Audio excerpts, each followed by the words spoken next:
private sector. Okay, that's a restaurant.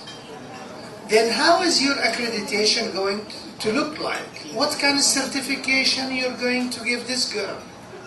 She has a high school in culinary with a partnership with a restaurant. So how are you going to certify this girl? Now this girl gives a certification of what kind?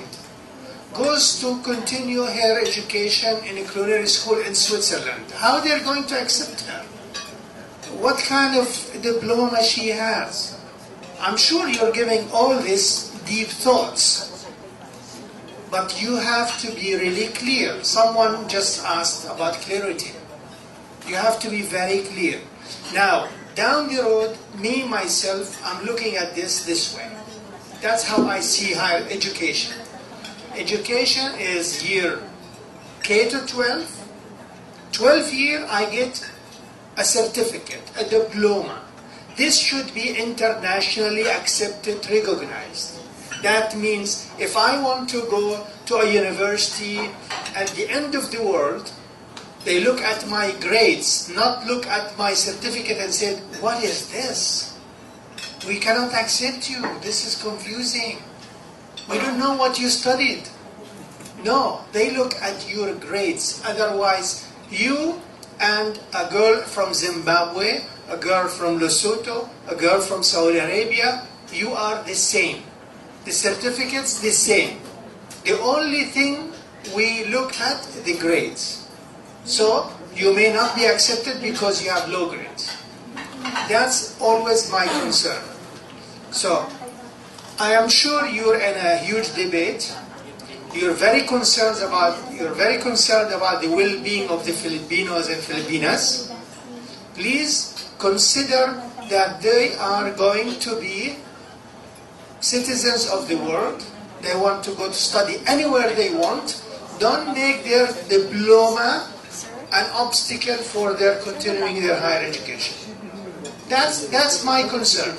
Now, in Indonesia, I hear same things as I hear here. They give diplomas, universities don't accept. They give diplomas, somewhere they don't accept.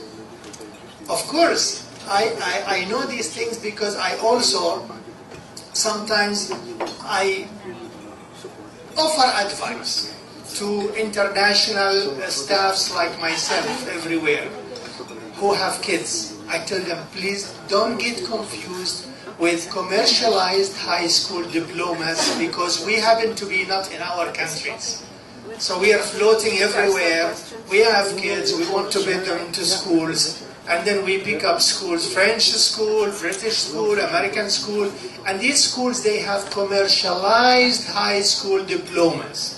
Now if you don't know what this means, the international diploma is a commercial degree.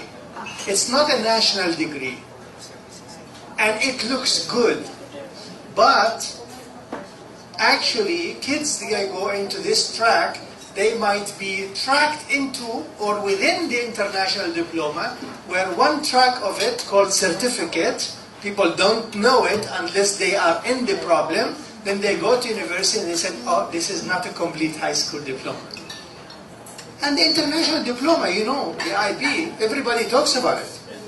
But if you have a certificate IB, not a diploma, you may not go to university. Okay, they take you into a foundation year, which is very expensive, to qualify you to go to a university. Now, I'm saying this from experiences, from observations. Now, you have made a very profound political decision to move to the 12 years education system, which I think is a very good step forward.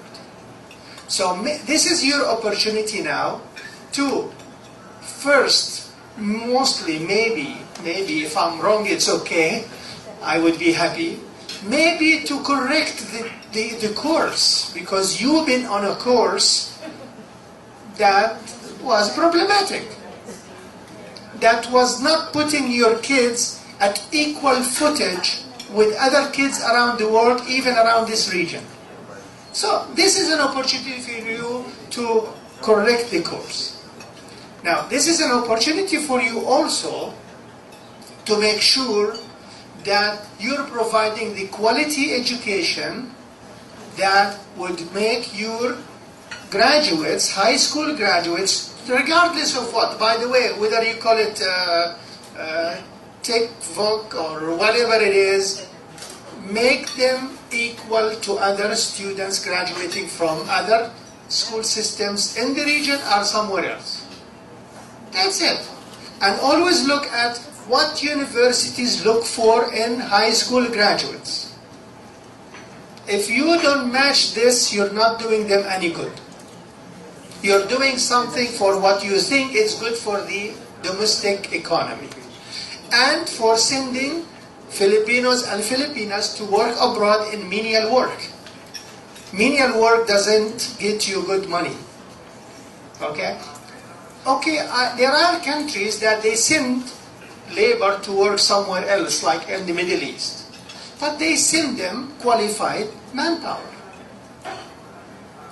They have better remittances for their countries than just doing menial work. So, I don't want to speak long about this. I said too much about it. This is an opportunity for you to make a difference. So make it. Thank you. Thank you, Mr. Anwar, for that valuable insights.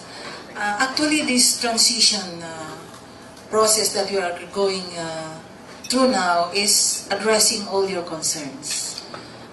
We are already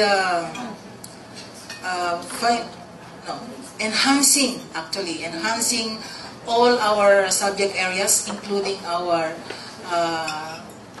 specializations, the English subject. So for the first year and grades 1, we have already actually developed the curriculum with the corresponding materials to use. So we don't just have this transition phase doing the same thing. So there are things that we already integrated in the new curriculum to improve the basic education.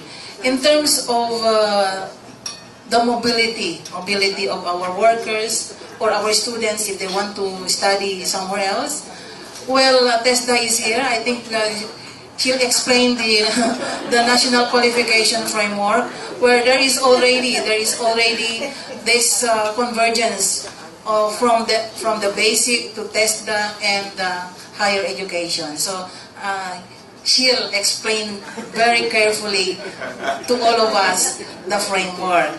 So don't worry, Mr. Anwar, we're doing the right things. We'll assure you that when you come back, there will be a different, maybe different insights, and we will be telling you all our students are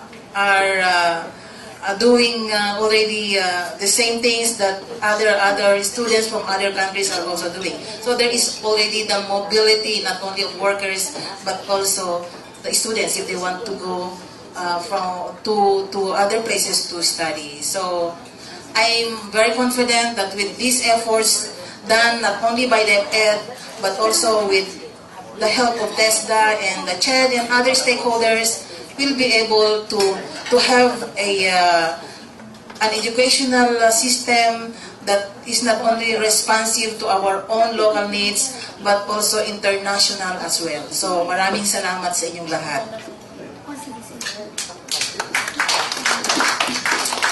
It seems this discussion may not end, but I will try to say something. And just to get our thoughts closer to each other. It's not worries as much as it's a concern, because we like all those kids to prosper.